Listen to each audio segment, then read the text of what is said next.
औरत ने अभी अभी अपने पति से डिवोर्स मांगा था। उनकी कार अचानक स्किड हो गई और गाड़ी एक पल में एक 100 मीटर ऊंची चट्टान से नीचे गिर गई। जब आदमी रेंगकर कार से बाहर निकला तो उसकी पत्नी पहले से ही बेहोश थी। आदमी ने उसे अपनी बाहों में कसकर पकड़ रखा था। उसने अपनी आखिरी ताकत लगाकर अपने खून से बर्फ पर एक डिस्ट्रेस सिग्नल लिखा। जब तक इमरजेंसी वाले पहुंचे तब तक आदमी बहुत ज्यादा खून बहने से मर चुका था, लेकिन औरत को कुछ नहीं पता था कि उसने क्या किया है। अपने पति की मौत के 3 साल बाद तक औरत को हर रात उसके बारे में सपने आने लगे। वह हर बार डर कर उठती थी। इससे परेशान होकर औरत को एक साइकेट्रिस्ट से मदद लेनी पड़ी। डॉक्टर के हिप्नोसिस में औरत ने एक्सीडेंट वाले दिन को फिर से जिया, लेकिन इस बार अपने सपने में उसने देखा कि उसका पति उसे बचाने की कोशिश में मर गया था। औरत समझ नहीं पा रही थी कि उसका पति, जो उसे लगता था कि उससे इतनी नफरत करता था, आखिर में उसे बचाने के लिए अपनी जान जोखिम में क्यों डालेगा। उसे यह नहीं पता था कि स्कूल के दिनों में उसे उससे पहली नजर में प्यार हो गया था, लेकिन तब उसका पहले से ही एक बॉयफ्रेंड था जिसे वह पसंद करती थी। जब उस आदमी को पता चला कि उसके बॉयफ्रेंड ने उसे छोड़ दिया है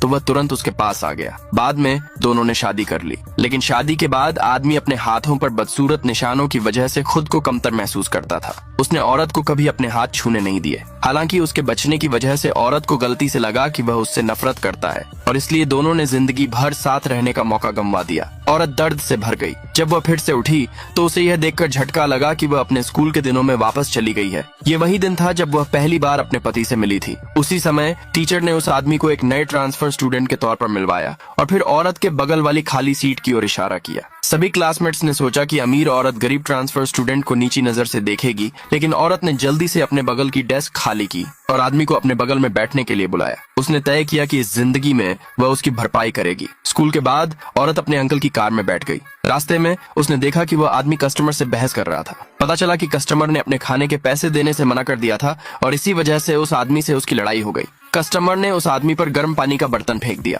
फिर भी आदमी जोर दे रहा था कि कस्टमर ही पैसे दे। मामला बिगड़ने के डर से कस्टमर ने पैसे नीचे फेंक दिए और जाने लगा, लेकिन अचानक वह औरत आ गई और उन पर पानी छिड़क दिया। उसने मांग की कि वे उस आदमी को जलने के लिए हट जाना दें। जब दोनों ने मना कर दिया तो औरत ने जल्दी से अपने अंकल को बुलाया। उसके अंकल की ताकत देखकर वे डर गए। उन्होंने इलाज का खर्च उस आदमी के हाथ में थमा दिया और जल्दी से भाग गए। औरत उस आदमी की चोटों को देखना चाहती थी, लेकिन वह फिर से उससे दूर हो गया। वह जाना पहचाना तरीका देखकर वह बहुत निराश हो गई। उसके जाने के बाद उस आदमी ने जल्दी से अपने जले हुए हाथों पर ठंडा पानी डाला, लेकिन औरत अचानक वापस आ गई। उसने गलती से माफी मांगते हुए कहा कि उसे अपनी चोटों के लिए उनसे ज्यादा पैसे लेने चाहिए थे। फिर उसने उसे वह दवा दी जो उसने अभी अभी खरीदी थी, लेकिन उस आदमी ने उसकी मेहरबानी मानने से मना कर दिया। औरत को जबरदस्ती उसके हाथ में दवा देनी पड़ी। उसे डर था कि जब वह घाव का इलाज करेगा तो उसे दर्द होगा, इसलिए उसने उसके मुंह में एक मिल्क कैंडी रख दी। फिर वह शांति से चली गई। जब उस आदमी ने कैंडी की मिठास चखी तो उसे उससे प्यार हो गया।